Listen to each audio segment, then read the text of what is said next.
All right, welcome everybody to the Bigger Vision Show. Super excited about our guest today. I met this guy at another mastermind event. We were in apartment syndication mastermind, and this dude is just blowing and going.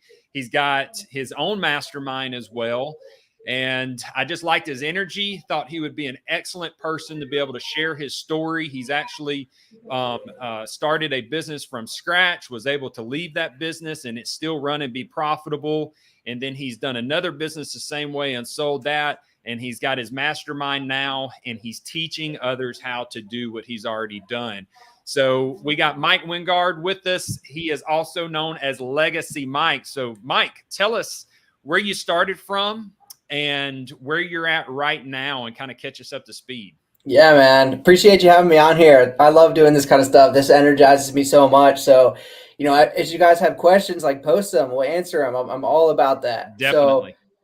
So I kind of wanted to touch real quick on like the legacy side of it, because that plays into everything that I did with my company and why I call myself Legacy Mike, because we all jump into businesses to make money. Like, you got to make money in a business, right? But what's the purpose behind a business? What's the greater mission behind it? And I knew for me, it was not only make money, but it was to have my time back, and it was to use that time for the greater good of the world, right? So for my family, my faith, and my community. So I had to build my company around that.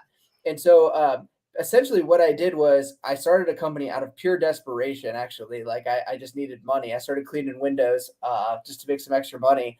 And then I was like, man, if I could make like $300 a day cleaning windows by myself, imagine if I had multiple crews. And then I could put like systems in for them to follow, and then they could go out and essentially just make money, and then I could have my time back.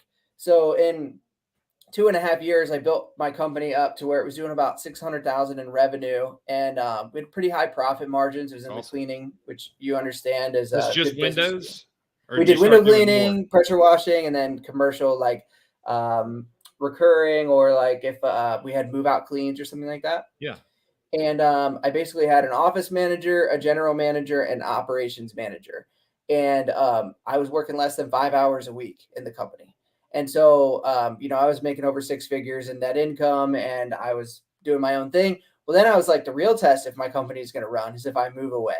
So I moved 12 hours away to right off of Hilton Head Island, South Carolina. And I was down here starting to build another company. And that company ran without me, and I started building this other one. Well, then the pandemic hit, and then it was like everything was shut down. Couldn't do anything. And I started looking like, what do I really want to do with my life? It was a good opportunity to reevaluate. And that's when I started going, am I expanding because that's the next logical step, or am I doing it because that's actually what I want to do? And the answer was that it was the next logical step.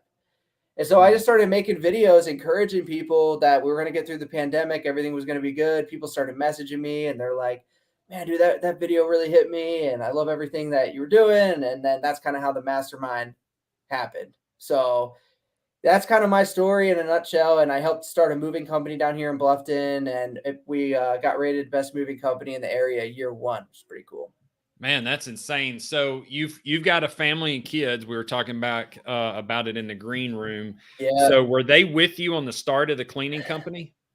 Yeah, like my daughter or my son, my wife would come to jobs with us if we had like guys call out or whatever, and she would literally have him strapped on her like as an infant, and we'd be like vacuuming and like at 10 o'clock in the evening. So that's when the lights start going off in your head, like, man, we need more systems, we need more people and all that. And actually, before I moved to Bluffton, we had a baby like 10 days before we moved down here. So it was like, wow. We had the baby, our house was on the market, we rented a place down here and just like moved our entire thing. So like we risked it all. Like, we had a business up there that was my main source of income. That was like my baby, essentially.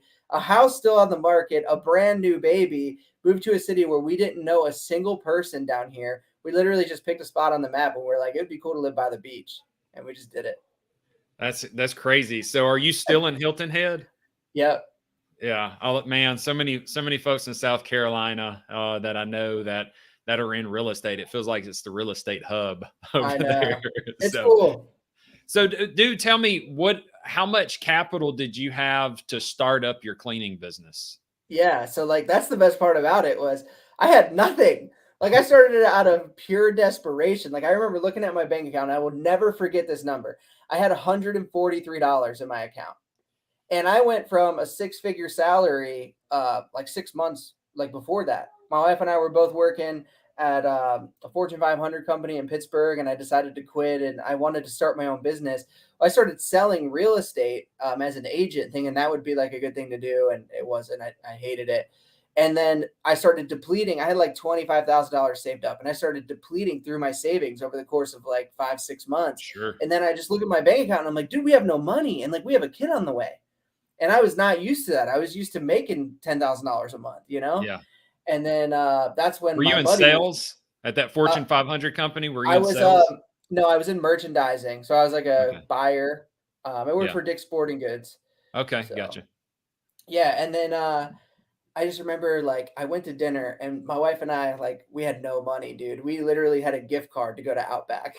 And like went to Outback and I just like put my head in my hands and I'm just like, this is stupid what I'm doing. Like I've been doing this real estate sales for 6 months. I don't like it. I'm barely making enough money to survive.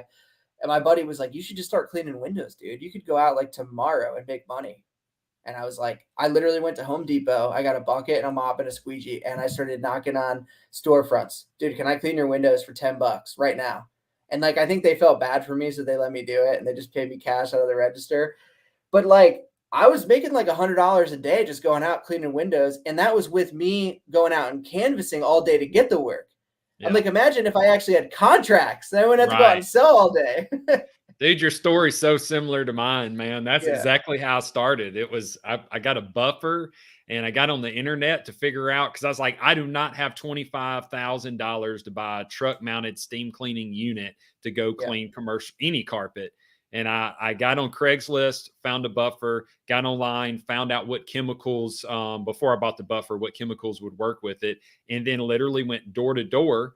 And as I was going door to door to these commercial facilities, because I had no marketing budget, I yeah, was able to, I started getting questions like, can you clean my windows? How much would you charge? They acted like I already did it.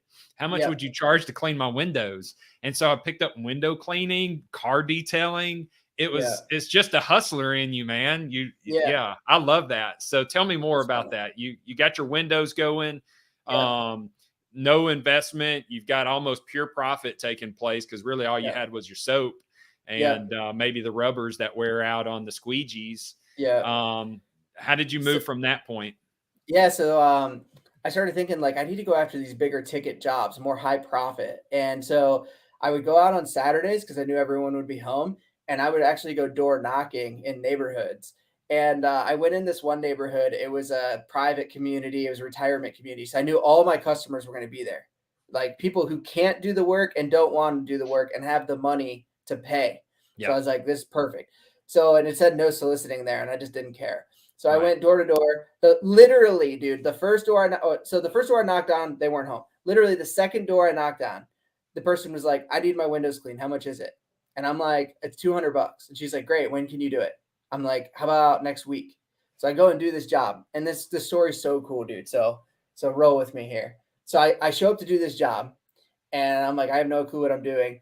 Well, then their neighbor comes over and they're like, can you do my windows? And I was like, yeah, absolutely. I'm like, they're like, well, how much are you charging? And I give them a price. Well, then one of their other friends goes driving by and like stops his car, rolls back, and he's like, you're a window cleaning guy? I'm like, yeah. He's like, I need mine done. So then he asked me to do his. And then he's like, you know what you should do? You should get in contact with Kenzie. She's the community manager. There's like 300 homes in here. She could just send an email blast about your services. And if you offer a group discount to everyone, she'll probably to get you a ton of work. Dude, I scheduled like 80 jobs in that neighborhood that year. Like, Heck yeah.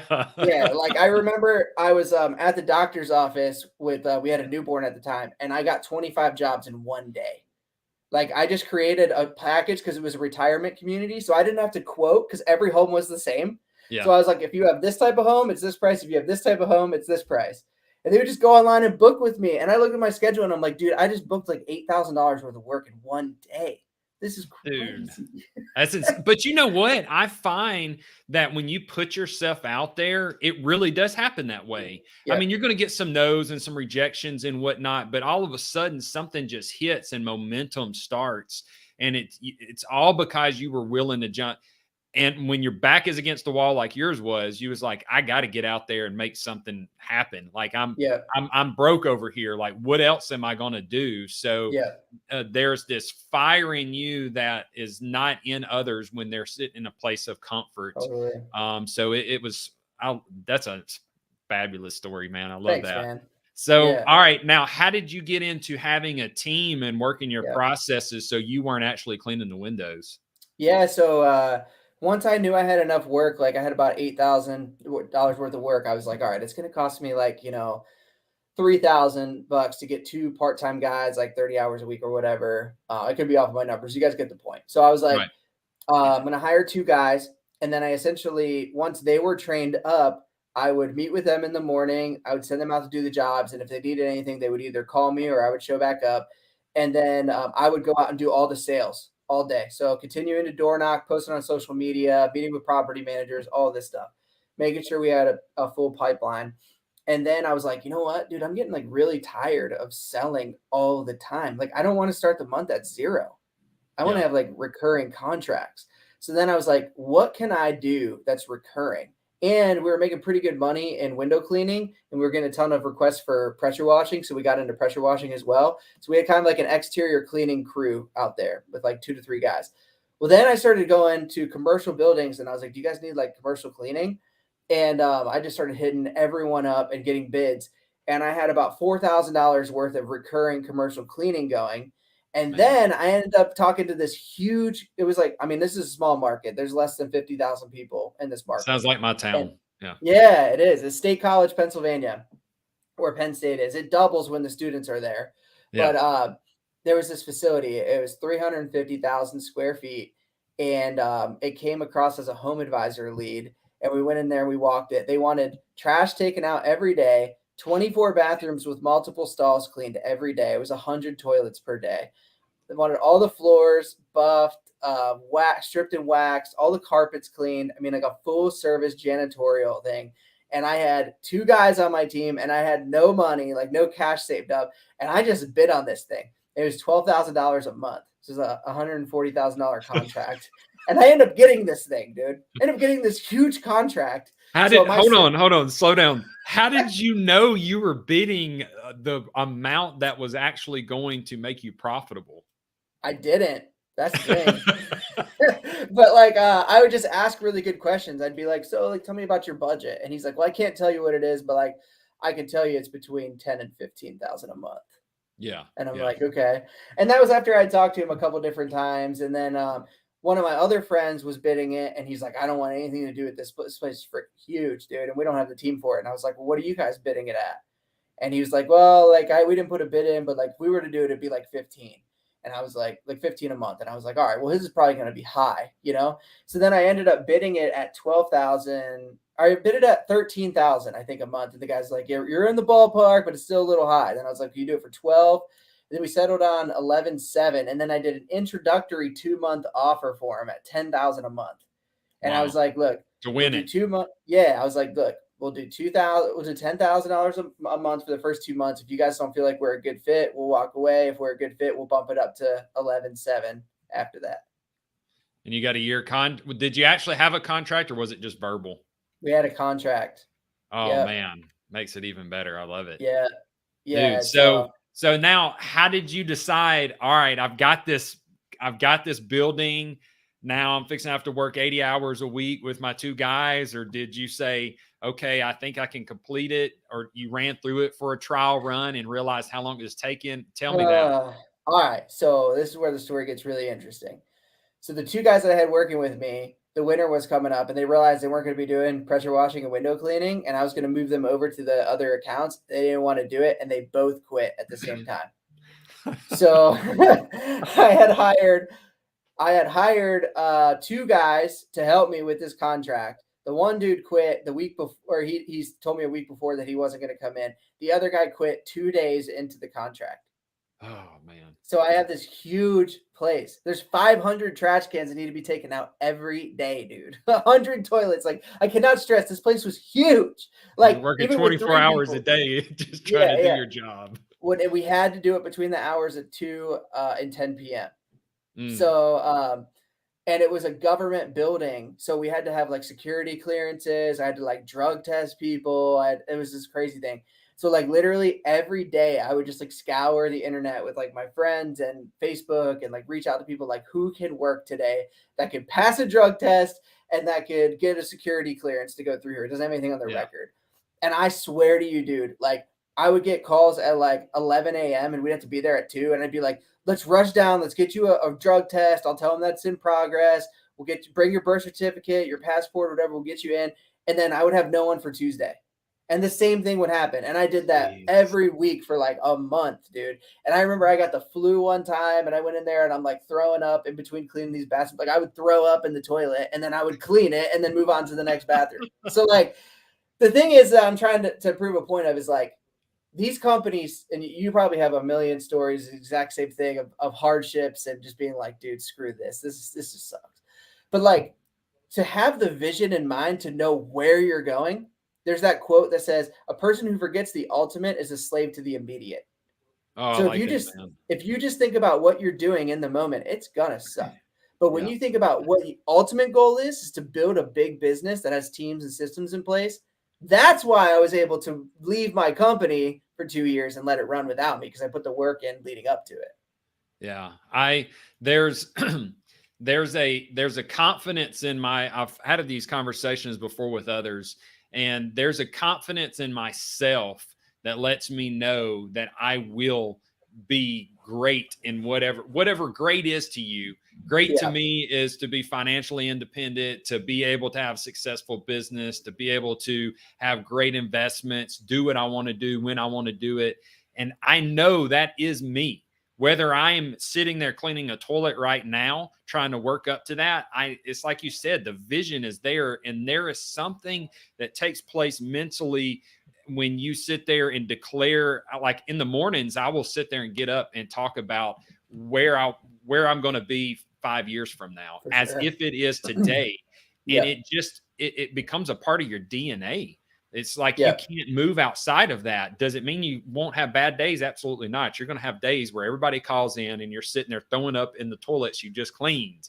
Yeah. But that is not an everyday thing. And Yeah. now you're sitting in a position because you were willing to push through. I think it goes back to grit too. Yeah. I mean, if you don't have that push and follow through, then you're going to give up. I heard somebody say, most people give up on their dreams, or they quit on their dreams right as they're about to walk through the door of their dreams, Yep. and you just never know what tomorrow holds. um Yeah. I love that That's story. a So you finally obviously found some folks to help you full time. yeah. And what was that hiring? Did you have a lot of turnover? Where did they become career people with you? What was the deal? Yeah, so I pretty much came to the conclusion that I didn't know what I was doing. It was a humbling moment, right?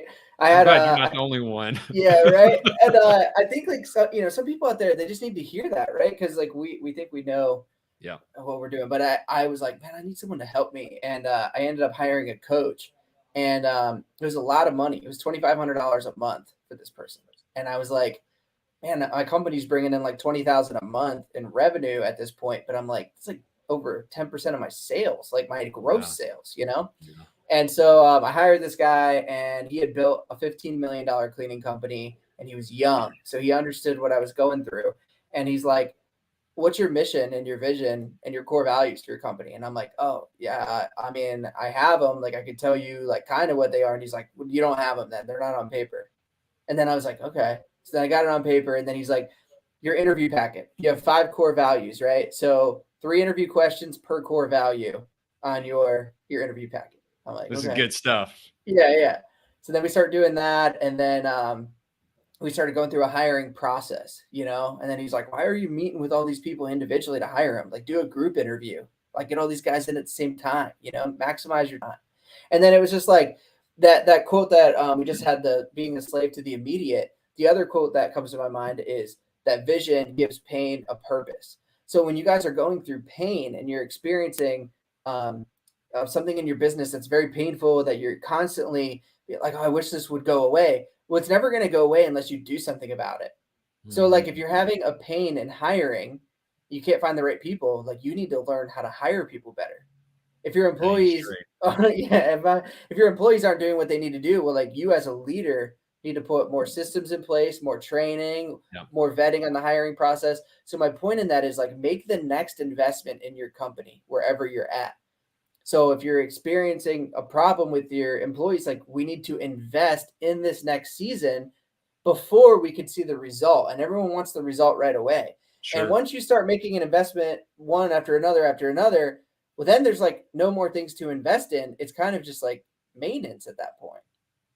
Yeah, I 100% agree. With so I've gone.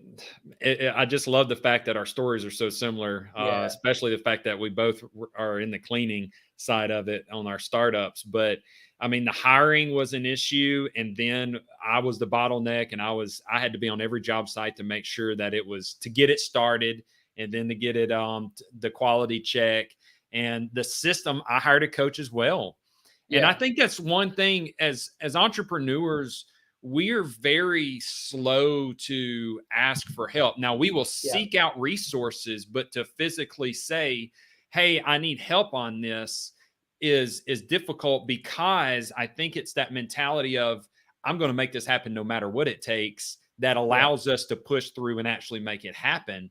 And so it's kind of a controversial mentality there going on, a Mm, tug of war. yeah. But I hired 3 coaches, man, and I'm telling you, I have spent thousands of dollars. I Yeah. was in worse off situation than you Yeah. personally. I needed 3 coaches. Yeah. That's So, right. but all Yeah. right, so you got this business. You got this coach. He's leading you down the path.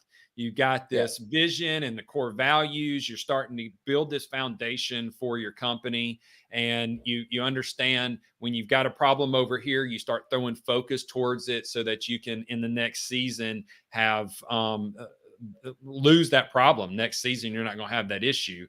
Yeah. So now that you've finally got to that working, all the cogs in place in the company, and it's working smooth, and you got revenue coming in, did you literally say, I'm going to move away just to see if I built this thing right, or did you have something that said, let's move just because I'm tired of being here, and instead of selling it, it's running well enough, and we'll just really see if I know what I'm talking about? Yeah, so like the ultimate goal was at the time was for me to build like a national company. That's what I thought I wanted. Okay, So yeah. I was like, we need to move to a place where there's a lot of opportunity. We specifically wanted to position in the southeast, and I had one of my guys that was like, I really want to move south, and he was like one of my better guys in the company. So I was like, I'll take him with me, and we'll start this new thing in South Carolina. He'll run that. I'll actually stay here, and yeah, I want to put the risk on the new company, not on the old company, like the one that's already making money. You know what Right, I mean? right. So my wife Makes and I total started sense. talking, and I'm like, all right, well, I'm gonna go down and visit the South Carolina company, like probably twice a month. I'll fly down there or drive or whatever, and we'll slowly build that company. There won't be as much risk, this and that. Like it's just gonna be a couple of guys. Well, then my wife's like, you're not gonna go down that many times and be away from the kids that much. And all. She's like, if we're gonna do this, like, let's just move down there. And that was the deciding factor. Was we were like, we should just move down here. Like this one's running on autopilot. Yeah. I am the visionary, and I'm the one who loves the startup and like the build up. So I should head on this project. And my general manager was like, yeah, dude, go. I don't need you. Like, as long as I can call you, we can Zoom call or whatever, like, I'll be good. And if I need you to come back, it'd be easier for you to fly back here than it would be for you to go down and do that every single week or every other week. How long did you keep your coach with you? That guy was a year. Yeah. And how Yeah. did you identify the qualities of, did your general manager come up in a lower position and then you just raised him to a leadership position, or did you hire No, him out and bring him in? hired him out. He was already operations manager for like a company with like 1,000 employees. So he managed a team of like 40 guys every day, and he was Same already doing industry? similar. Okay. Um, like similar demographic of people. He's managing hourly workers at the time, making like $15 an hour, like the workers were. So he was used to managing those types of people, like the hiring decisions, um, their day to day, make sure their productivity, all that kind of stuff. So he had the skills that I needed and he had the right attitude. Yeah. And so what did your company look like structure wise, your organizational chart look like when Yeah. you left for Hilton Head? Yeah, so I had a general manager, and then so I had a general manager. I had an office manager who was part time. She was working like probably 20, 25 hours a week at the time, doing like a lot of the emailing, the marketing, the phone calls, all that kind of stuff. And then anything that like any customer complaints that were big would get bubbled up to Matt, the general manager. The general manager also would do the sales appointments with the big like property managers and all that kind of stuff. Mhm. And then I had a operations manager. So he was out doing cleaning at least 30 hours a week. And then like 8 to 10 hours a week, he was like maintaining equipment, cleaning out the shop, making sure the guys were doing what they needed to do, that kind of thing. So that was like my management team. And then I had like some team leaders. And then we had like 12 employees, like 10, 12 employees, something like that. A lot of part timers. So What did you and how many what years was this? How many years? How long ago was this? this was end of 2019 was when I left, and then was gone all of 2020, and 2021 was the first time that I visited it, and that was in August, and then I sold the company a month after. So y'all were doing pressure washing, y'all were doing window cleaning and Yeah. janitorial. So were you leasing a space, and what did your equipment look like as far as all of your assets, your Yeah, inventory? yeah. So we had a small office that was like 500 square feet or so. It was just like a big meeting room essentially. And then they had a shared area that was like $400 a month. I mean, it was not pretty, but it Yeah. was effective. And Right. then we also had down the street, like within walking distance, was our shop. And funny enough, it was a guard shack at a old production plant, and this plant was no longer in existence. And I just called him up and I'm like, hey, can I rent this space from you? And it was Wow. like $275 a month. And it was just That's like awesome. basically a giant shed and a bunch of outdoor parking. So we had all of our trucks there, all of the equipment, all the keys, and it was secure. It was in like a compound. So like our guys could go there. We had a cork board with all the keys on there. They could pull the keys. They could grab a clipboard, put a vehicle daily log on there, fill out, how many miles or whatever they were taking it, and then they could run the trucks from there essentially. And it was nice because they didn't need keys to get into the shop. So like it didn't matter what time of day or whatever. They didn't have to call me to open it up or whatever. They could just get in, get what they needed, and go. That's awesome. So how many service vehicles did you have in your fleet? So I had three service vehicles and then one for estimates. Yeah. And how did you fund this at this point? Are you, because I know with me, when I was starting, I would take my cash on big jobs and I would throw that back into equipment. But when I got into vehicles, I Yeah. started doing bank financing on the vehicle side. So my equipment sitting in the shop is actually paid for, but Yeah. these larger, 30, 40, $50,000 purchases, those were definitely leveraging the bank. Yeah. So like any pressure washers or tools and stuff were all paid for with profits of the business, and then Yeah. we would cash flow the vehicles. We always Yeah. wanted to get newer, nicer vehicles. Our oldest vehicle was a 2012 van that I bought, and it was because I had nothing at that point. But um, the other vehicles that we had, the other three, so we had the van, we had a big like Ram 2500, and we had two F-150s. All of those were new when I bought Yeah. them. So talk to me about, so you moved to Hilton Head and you ended up doing a furniture moving. Hold on. Whoa, whoa, whoa. I'm about to miss a massive point. You said you sold your cleaning business. Can you Yep. tell us some details on that? Yeah, yeah. So I can't tell you guys what I sold it for because I have an Sure. NDA with that. But I actually, the guy who bought the company came from my mastermind. So it was super cool because I was actually teaching him how to build his company. He was in the next town over. And he was like, I want to move to State College, but like I kind of need a reason to. And I told him that I was thinking about selling it. And at that point, he had already been working. He worked in my company a couple times. Like when he'd be like, hey, can I just hang out with your team and like see how you guys do things to help my business run better? So he already had like a pretty good understanding of our operation and all of that. Then Sure. when the time came, I was like, you know what? I want to sell this. I think it's right. He was like, I'll buy it. And then that's what happened. I So seller financed it to him. I was about to ask, yeah. So you sell or finance, but you didn't have to hang around. You had enough systems and processes in place so that he could plug and play, Yeah. and you didn't have to be the general manager because you had your position filled as general manager. Yeah. So the general manager, actually, one of the reasons why I decided to sell the company was because the general manager wasn't performing. So that's the reason I went up and visited in person. I actually had to let him go. And then I basically was forced with the decision: do I want to find another general manager and train and replace that role, or do I want to find someone who wants to buy the company, recoup the general manager's salary, and run the company as if they're the general manager and the owner? And that's what this person wanted to do. So it just worked out really well. So, do you mind disclosing what your gross revenue was at your best year? Yeah, it was 600,000. Yeah, yeah, Yeah, and and then good profit margins, but you yeah. had overhead now at this point with your staff. Yeah. So I mean, we were netting like 25%. Yeah, And that was after, I took a salary and bonuses sure, and all that kind of stuff. So sure. it worked out. And then as far as selling the company, what I did was we did an asset sale, which if you guys are looking to buy a company, that's a really good way to do it. So because then they don't take on any of the risk of any of my liabilities.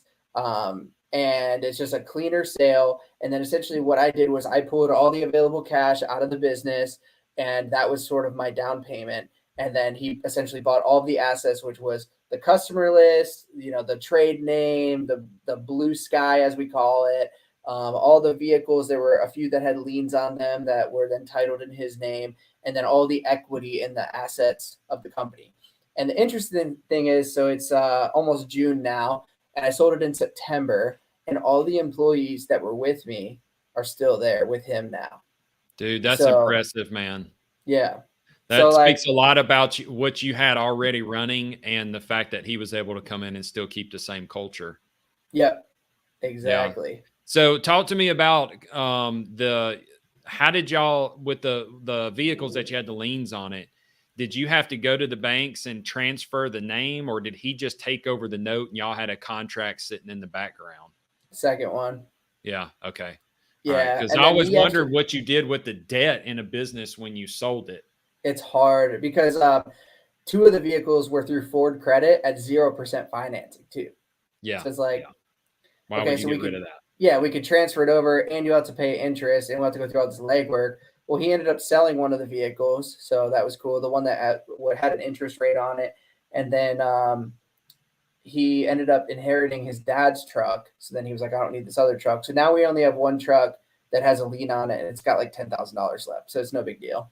That's awesome. All right, so you've got over into Hilton Head now. You're starting your moving company. Yeah. Tell me about that experience, because now you've got a Yeah. track record. You got a little bit of experience. Yeah. So How rough was it when you started that one?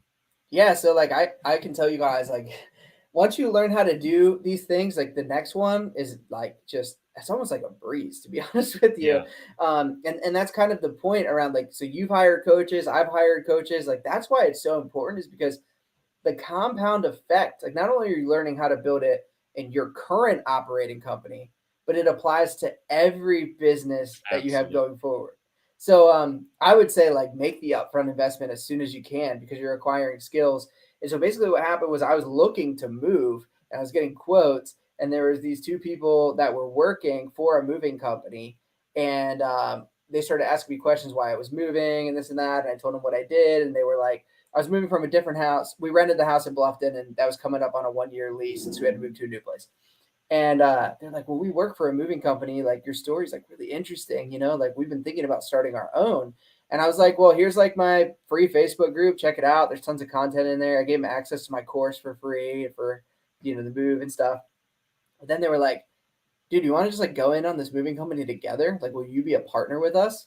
And so we literally put $5,000 together. I actually contributed no money to the company. They both brought 5,000 combined. I was a minority partner, and we did the first 14 months. We started in November, so we did November, December, and then a full 12 months after that. We did like almost 500,000 in sales. Crazy. Wow. Yeah. Wow. That's awesome, And man. yeah, So what did you have to buy to get that company started? nothing. Nothing? Like, I shouldn't say nothing, but like You got a truck, right? You had to have a box truck? we rented U-Hauls, bro. Dude. So we rented U-Hauls. We bought like 2 toolboxes and like some boxes, and like whenever we'd get a job, we'd go to like Home Depot and just like buy the moving supplies that we needed. We get a deposit, and we just cash flowed everything. And that company ended up making like almost 100,000 in net profit that year. And that was after we all took distributions and all of that. So then ended up buying a moving truck with those profits. So did you have all right, so I'm in my cleaning, we also worked into a disaster cleanup company and with water, fire, and mold. And so when we have to pack out a house, is what they call it, move a house out, because Yeah. we've got to address the structure, then all different types of things come up because when they get their furniture back, it's like, hey, that wasn't broken. I got a scratch here, something like that. How did you get complaints like that? And if so, how did you Oh, handle yeah. it? Yeah. So, like, I mean, I didn't really have moving company experience. The 2 people that helped start the company, they had done a lot more moves. So we would just sit down like once a week and be like, okay, what are the problems we're experiencing on jobs? Like, oh, when we get to a job, the customer said this wasn't broken, but like it already was. And I'm like, all right, we need a better system to document this stuff. So then it was just like you dial your process in. And then we found that like the more work that we could do up front, the less Yep. work that we'd have to do on the back end. So we made our sales process and our quoting process and our scheduling process. And, before we'd show up to the job, we made training videos on all this. We essentially trained our customer. So, like, if they were packing the boxes, we would send them videos on how to pack boxes the right Nice. way. Like, if we were, I mean, literally everything, we would just set all the standards and we'd like kind of make them go through this training.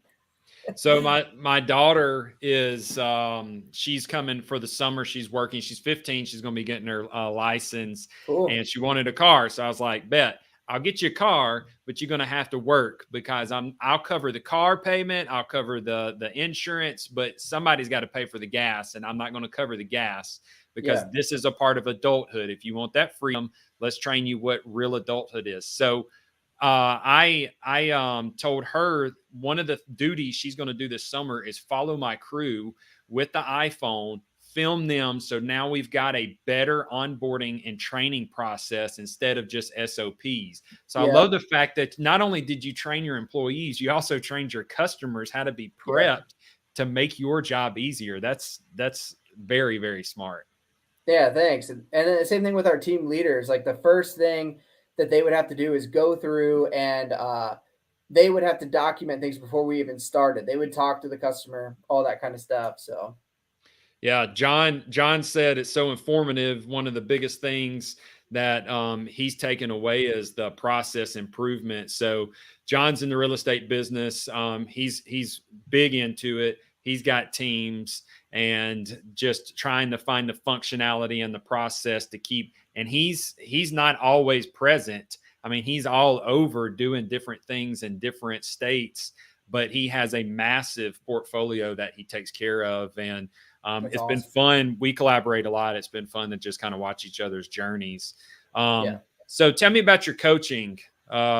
You did you from scratch started your cleaning company, sold Yeah. it, did well there. We understand that a coach is a extremely valuable thing to have because now you're leveraging their experience and you're getting that compounding effect. Then you move over and you say, let me see if this stuff is real. Let me see if I really got the magic. And then you Yeah. do it again with the moving company. And now you've jumped into the coaching space and the masterminding. So tell us Yeah. about that. Who's your avatar? Who's Yeah. your person that says Legacy Mike is the person to help me? Yeah. So we have two groups. We have what's called Legacy Launch, which is for people that are just getting their businesses off the ground, that are doing less than 15,000 a month in revenue, and we want to launch them forward. It's mostly about sales, marketing, how to get their business off the ground. The fundamentals of blocking and tackling. Then the second group is called Legacy League, and that's more of a mastermind, and that's for people who are doing six figures or multiple six figures a year that want to grow into seven-figure companies and want to have teams and systems and all that. So they pretty much have to be ready to hire people or have a small team in place before they can be a part of that. And what's unique about our group is that it's not just coaching. Like, there's so many people out there that coach, but it's a community. Right. So we bring people together. We do events. They actually get the events included in their membership, and we do awesome experiences. We bring outside speakers in, all of that kind of stuff.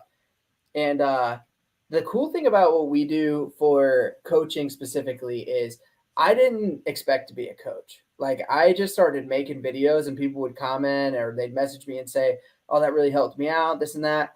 And then I started meeting with people just to help them out. And then they're like, "Can I pay you to be a coach?" And I'm like, "I guess so." Like, I never really think about it. They're like, "How much would it be?" And I'm like, "I don't know, like $300 a month. Does that sound fair?" And they're like, "Oh, yeah, I'm in." And then I was like, "Man, I wonder if I could get like 5 people in a group." Yeah. So then I get 5 people all paying 300. And then I had 2 groups of 5, and then I had 3 groups of 5. And then I was like, "Dude, I'm coaching like 15 people at $300 a month." I was like, "We should all just get together for like an event." So I just like invited everyone down. I included it in their membership. So I was not making any money. I was losing money. Right. I rented these 2 houses on Hilton Head, brought speakers in, had food. We went jet skiing. It was like the most epic event. The guys were like, "This was so sick. Like, when's the next one?" And I was like, "I don't know. I didn't really think about it. Like, I just thought this would be cool to do. So then we did Orlando, got a house with a bowling alley in it, did all that. We had like another 20 guys come. They're like, "Dude, this was sick. When's the next one?" And then we went out to Moab, Utah, and rode side by sides. They're like, "Oh, this is great." So then I was just like, you know what? Like, we have something here. Like, Yeah. it's a recurring membership. The events are included in your membership. Like, let's just build this out. And that's where the teams and systems and all that stuff. Like, we have an executive team that helps coach. It's not just about me. It's 4 other coaches along with me. All the resources. We have a membership site with hundreds of videos and tools and templates and systems. Like, we put all the systems in place with that. Now it's just a matter of growing and scaling it. Dude, that's so impressive, man. You definitely got the entrepreneur gene in you for sure because Thanks, you've man. proven it. And your energy is just high level. So I can totally see how that you would be in that coaching space because there's that positive encouragement that says, dude, you can do this. Like, I Yeah. started with no resources and did this. If I start with no resources and did this, then you most definitely can do it. And I Yeah. think that's where most people just don't realize that barrier of entry is not high. You just have to get past your own mental capacity of believing in yourself that you can go and do it. And Yeah. the blue collar way is really a great way to enter into the owning your own business space because you can get into a blue collar field with very little startup.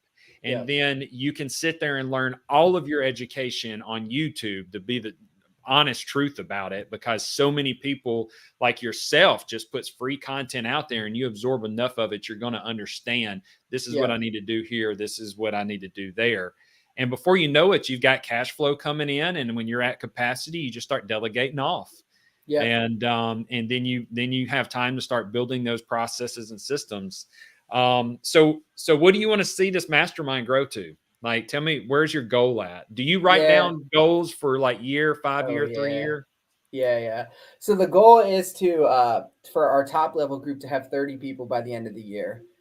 We have 11 right now. We just rolled it out 6 months ago, something like that. And our other group, our goal is to have 100 people in it, and we have 40 right now. So Nice. we're going to continue to keep growing it, and then next year would be to get 100 in our top group, and then haven't figured out how many in the other group. But yeah, we just want to keep growing, expanding. And then the other thing about it is that we want the right people in it. Sure. So we're very selective. We turn a lot of people away. Like we want to make sure the quality of the group is good. So yeah, those are the goals for it. And we want to have successful retreats. And then a little bit of insider information for you that I haven't told anyone in our group yet, but I'm looking at doing 100-person event spring of next year. So nice. Do you know where you're going to put it yet? Where the not location's going to 100% be? confirmed. No, not confirmed, but I'm looking at venues and looking at different experiences because the most we've had out is like 25 people at an event. It's like, rent a big house and, the private pools and stuff. Now I'm like, how do we get like 100 people, Yeah. So is the membership, is that still covering their cost to go to the event minus Yep. So what is out of pocket cost if you're a member in your mastermind when these events happen? So for the smaller events, nothing. They just have to show up. They get to stay at the house. The bigger event, we'll have to evaluate and see, if we'll probably get like a hotel center or something. They'd have to maybe book a room and their ticket. But I mean, right now, nothing. They just got to show up. They got to get a plane ticket. Yeah. Yeah. So I want to just touch base on the business aspect side of your mastermind, because obviously it's a passion project for you. At least I believe most people with the mastermind, that it's a passion project because there's such a feeling of gratitude when you get to see that you've helped someone else achieve their dreams. So you're being able to pour out your experience and you see others coming up the path of their dreams. But at the same time, this thing is spinning off revenue to you to pay you for your time, because your time is not cheap. I mean, you've got experience that's worth something. And the great thing about it is it's monthly reoccurring revenue. It's a subscription type model, which I have watched how gyms have that subscription type model. And most people, even if they don't plug into it, will still keep that membership rolling and the money flowing in. So tell me what your thoughts are on the business side of this. And just give me your thoughts on that. Yeah. So the first thing you said about just helping people, dude, there's no better reward than that. I actually had a guy call me yesterday, and when he first joined the group, he was making $15,000 a month. He was stuck there for multiple years in a row. He was doing about $200,000 in revenue, and he's going to do $135,000 this month.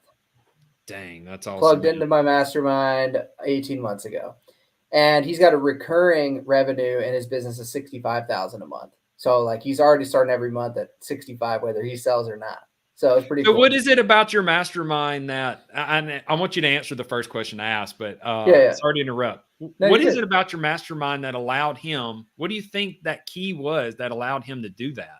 Yeah, we call it the stair stepper model. So it's like problem, solution, problem, solution. You just keep every week. You're like, man, dude, I've got this problem. Like, how do I solve it?